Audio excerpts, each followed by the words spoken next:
Afirma el dicho que los verdaderos personajes son los que hacen la historia, aquellos que no pasan indiferentes a la vida. Incluso también a través de la música popular se dice, quiéreme u ódiame, porque la indiferencia verdaderamente es aquello que en verdad lastima.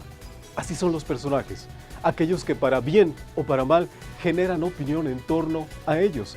Y muchas de las opiniones, por supuesto, no son favorables. Pero lo vuelvo a repetir, la indiferencia tal vez es el peor de los castigos para aquellos que estamos en esta vida.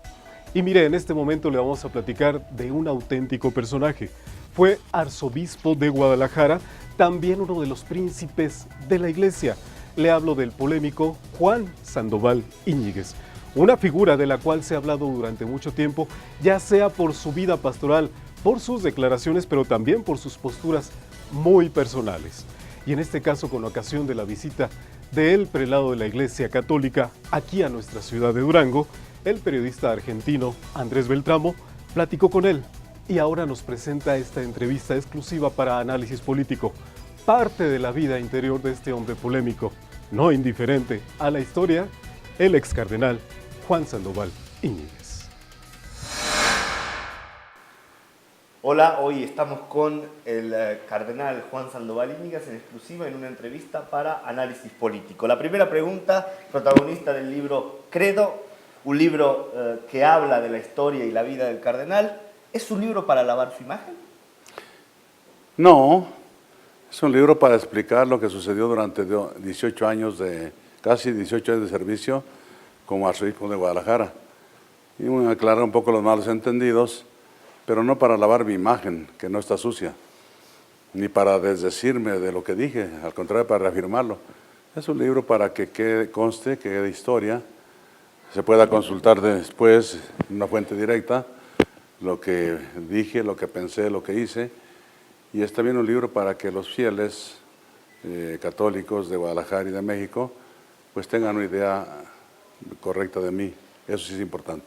Se ha hablado de muchos temas que se tratan en el libro. Yo quisiera hacer una pregunta que poco aparece en la prensa, pero que creo es importante y que viene en el libro. ¿Hay razones hoy, con el mundo tan convulsionado que existe, hay razones para seguir creyendo y creyendo en la Iglesia? Claro que sí. Hay razones ahora para seguir creyendo, precisamente por la necesidad que hay de esa luz de la fe. Y yo creo que no estamos contentos los que nos juzgamos sensatos con que ande la humanidad y sobre todo las generaciones nuevas perdidas, ¿verdad? Sin sentido de la existencia. Esto es lo que más duele, que mucha gente de ahora no sepa para qué está en este mundo, a qué debe aspirar, qué ideales debe tener, ni siquiera de ideales políticos o científicos o empresariales, ni siquiera eso tienen, sino que viven al día, y esa pobreza de ideales lleva a un desorden en la vida, al satisfactor inmediato, incluso en los vicios.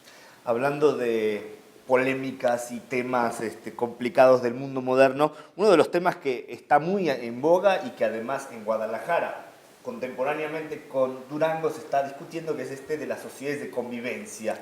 ¿Usted qué posición tiene al respecto? Mira, yo siempre he dicho que hay una estrategia mundial desde muy altos niveles que forma parte del New Order, ¿verdad? El nuevo orden es un plan que tienen las cúpulas del gobierno mundial de llegar a controlar el mundo, a tener un gobierno central mundial que controle todo, sobre todo las riquezas, ¿verdad? Que es lo que más les interesa.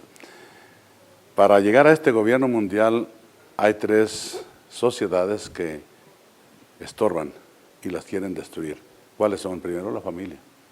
La familia es la que da más consistencia al ser humano, la que lo forma ser humano equilibrado, razonable, independiente, seguro. Pero se la combate en la segunda institución es la Iglesia, y está muy combatida por esa razón, y la tercera son los estados nacionales. Y poco a poco las organizaciones internacionales van como quien dice, mordiéndole a la soberanía nacional. Ya hay tribunales internacionales, el de La Haya, el de acá, el de allá, para juzgar situaciones propias de un Estado nacional, ¿verdad? Y con las otras organizaciones y la SON que van por el mundo, pues ya tienen muy controlados, muy disminuidos a los estados nacionales en su soberanía. Tú lo sabes y todo el mundo lo sabe. Entonces este asunto de matrimonio de personas del mismo sexo, que es una meta a la que quieren llegar, es parte de esa estrategia de confundir, de destruir el matrimonio y atomizar la sociedad. Además tiene también un fin maltusiano, porque por supuesto los matrimonios de personas del mismo sexo son estériles, fomentando que crezcan los matrimonios de personas del mismo sexo, pues la población necesariamente se reduce, ¿verdad? Creo que es una estrategia que no se debe olvidar, que no debemos ser ingenuos, van poco a poco, pero en un plan permanente, bien pagado, bien orquestado para llegar a donde quieren llegar. ¿Y son leyes necesarias? No son leyes necesarias, mira, yo lo he repetido que con lo que tenemos en México pueden asegurar las parejas del mismo género, pueden asegurar lo que tienen, que son tiendas que vienen materiales, que hay ley de la herencia, de testamento, de compraventa con reserva de usufructo, de sociedades particulares, en fin, hay una cantidad de leyes con las cuales pueden asegurar que los bienes materiales pues no se pierdan. Pensando en las situaciones que vive hoy México, esta es una ley que está en boga, pero uno de los temas sin duda que angustian a los mexicanos es el tema de la violencia. México parece condenado en los últimos años a padecer esta violencia. ¿Por qué?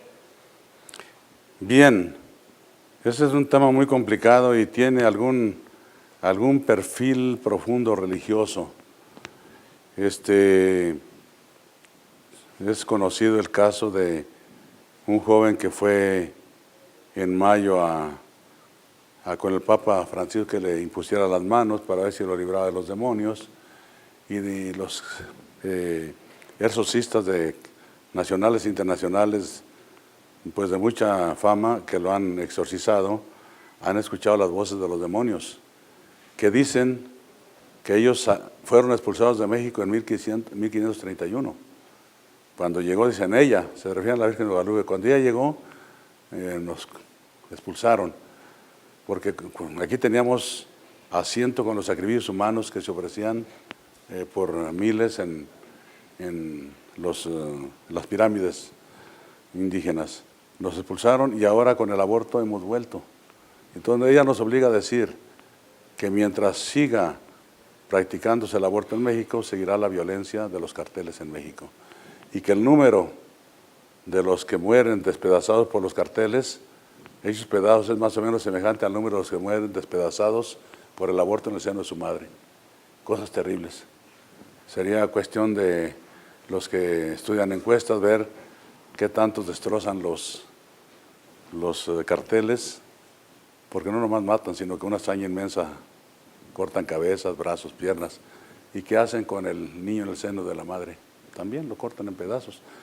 Y dicen que el número de abortos que ha habido con la ley en el Distrito Federal es semejante al número que ha habido en el país de destrozados por el crimen organizado. Es que tiene un aspecto religioso muy interesante.